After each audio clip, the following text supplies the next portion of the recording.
On reste dans l'éducation avec le premier séminaire du pôle de recherche et d'enseignement supérieur de l'université Paris-Grand Ouest. On quitte l'enseignement primaire cette fois-ci. C'était à Saint-Germain-en-Laye il y a quelques jours, à l'occasion de préciser les objectifs de cette mise en commun de moyens de 17 établissements de 75 laboratoires des Yvelines et du Val d'Oise. Rencontre tout d'abord avec la présidente de ce Press UpGo, comme il faut l'appeler, Sylvie Faucheux. Le PRES, ça signifie un pôle de recherche et d'enseignement supérieur, donc de l'université Paris-Grand Ouest, UpGo. En fait, c'est la fédération de la quasi-totalité, on va dire, des établissements d'enseignement supérieur et de recherche des Yvelines et du Val d'Oise. Alors, qu'est-ce que c'est qu'un PRES? Un PRES, c'est là pour apporter de la valeur ajoutée, c'est-à-dire pour pouvoir développer des projets que chacun des établissements membres n'aurait pas pu faire seul. Par exemple, un institut d'études politiques, un institut de la création, dont on parle aujourd'hui. Et donc un PRES, c'est aussi là pour pouvoir développer des projets et participer au développement de territoires. Il y a un maillage très fort avec un territoire au niveau d'un PRES, et puis de pouvoir travailler en synergie avec les acteurs socio-économiques du territoire. C'est dans cet esprit, par exemple, que nous sommes en train de développer un institut d'efficacité énergétique et des énergies renouvelables sur les Mureaux, ou un institut de la logistique verte dans la Confluence. Donc on voit qu'un PRES, c'est vraiment un outil qui va permettre de rayonner davantage, qui va permettre de développer des nouveaux projets, aussi bien pour les établissements membres que pour les collectivités territoriales de notre bassin. Donc aujourd'hui sur Saint-Germain-en-Laye, c'est le séminaire inaugural. Vous lancez véritablement les activités. Ça va consister en quoi aujourd'hui, les discussions qui vont avoir lieu?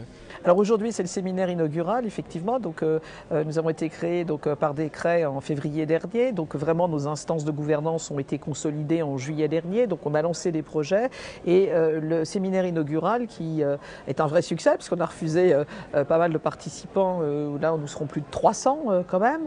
Eh bien, ce séminaire inaugural a pour objectif de pouvoir échanger au niveau de la communauté académique, et c'est vraiment destiné en interne aux communautés des enseignants-chercheurs et aussi des équipes des établissements d'enseignement supérieur et de recherche, pouvoir échanger sur les projets déjà mis en route, donner des idées sur de nouveaux projets, pouvoir donner des idées sur des mutualisations. Donc ça va aussi bien de la discussion de projets très lancés comme l'Institut d'études politiques, l'Institut Confucius, l'Institut de la création, un institut international avancé, comme sur des projets qui sont plus en cours, plus en gestation, comme par exemple le regroupement des écoles d'ingénieurs, pour constituer une vraie force, comme le Collégium des IUT, mais aussi sur des projets nouveaux comme le portail unique pour la documentation, comme des programmes de réussite pour les étudiants, comme des programmes d'éco-campus partagés. Donc on en est vraiment là pour faire le point, pour pouvoir lancer des synergies, pour permettre en fait au plus grand nombre de participer à un très grand nombre aussi de projets. Et première réalisation concrète de ce pôle de recherche, un institut d'études politiques. Il devrait ouvrir à la rentrée 2013 à Saint-Germain-en-Laye. Justement, les explications. Alors ça fait 2 ans que le projet est né. Il sera accueilli dans les locaux de Saint-Germain-en-Laye, de l'UFM de Saint-Germain-en-Laye. Et il est très avancé, puisque nous attendons les derniers accords ministériels pour ouvrir l'Institut d'études politiques, donc très prochainement. L'Institut d'études politiques, j'allais dire encore un institut d'études politiques, on a l'impression qu'il y en a beaucoup justement. Quelle va être la force de celui-ci? Non, il y en a moins d'une dizaine, donc c'est pas beaucoup. Quand on voit le nombre de candidatures qu'il y a par an au concours d'entrée en première année, on se dit qu'il y a une très forte demande et très peu d'offres. Il faut ajouter aussi le fait que cette offre, elle est essentiellement, à part l'Institut d'études politiques de Paris-Centre, elle est essentiellement située en région. Le plus proche de Paris, de la région parisienne, c'est Lille. Donc il y a clairement un manque en Île-de-France. Alors quelle sera la force justement de cet institut d'études politiques? C'est déjà d'avoir été créé dans le cadre de synergie avec beaucoup d'acteurs différents? Voilà, ce sont 2 universités qui mettent toutes leurs forces en commun pour animer ce nouvel institut. Donc toutes les disciplines enseignées dans les instituts d'études politiques sont représentées. Nous avons nos collègues enseignants-chercheurs qui vont donner des cours dans cet institut.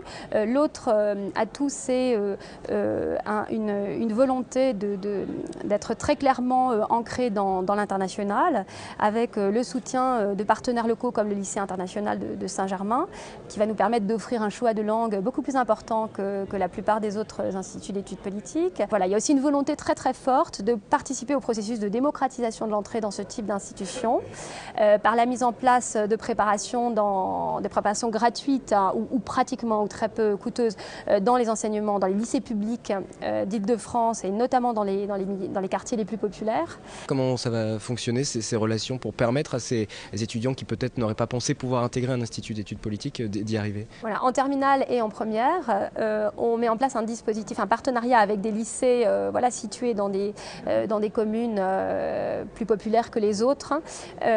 Et on a des relais, les professeurs d'histoire ou de philosophie prennent en charge avec des universitaires cette préparation et préparent pendant 1 ou 2 ans des lycéens qui n'auraient pas pensé, si on n'avait pas été les chercher à préparer ce type de concours. Et on espère accueillir presque 20% de boursiers à l'issue de la mise en place de ce dispositif. Le 7-8, toujours en direct entre 18 et 19h. Nous faisons le point sur l'actualité du jour dans le département, principalement autour de Saint-Quentin, en Yvelines et de Versailles. Dans un instant, la chronique de l'innovation, comme chaque mardi dorénavant avec Valérie Auribeau. Dépister pour mieux soigner, vous le savez, se déroule actuellement le mois d'information sur le dépistage du cancer du sein, un cancer qui touche 53 000 femmes en France chaque année. Pourtant, plus la maladie est détectée tôt, plus les chances de guérison sont grandes. Dans le cadre de cette campagne de sensibilisation, un spectacle Parapluie Rose vient d'avoir lieu à Trappes, reportage de Catherine Zulato et d'Élodie Moine. C'est vrai que j'adore rire et blaguer, mais il y a des moments où il faut savoir être sérieux, surtout quand il s'agit du cancer du sein. Si vous êtes une femme de plus de 50 ans, vous allez recevoir une lettre pour vous faire dépister. Prenez rendez-vous. Vous avez peut-être vu cette publicité diffusée en ce moment, Nagui qui se prononce pour le dépistage du cancer du sein. Une campagne nationale pour inciter les femmes entre 50 et 74 ans à bénéficier du dépistage gratuit. Et sur le terrain, une mobilisation également locale, comme ici à Trappes, avec l'opération des Parapluies Roses. On invite les femmes à se faire dépister parce qu'en fait on s'aperçoit que dans les Yvelines, on est un département où 41% seulement des femmes participent à ce dépistage organisé.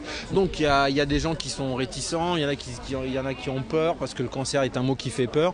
Donc nous on essaye simplement de dédramatiser et de leur dire que justement avec le dépistage, c'est pas forcément la maladie, c'est justement en s'y prenant parfois tôt plus le cancer est dépisté tôt, mieux on le soigne. Des comédiens sont donc venus raconter des histoires pour faire passer un seul message.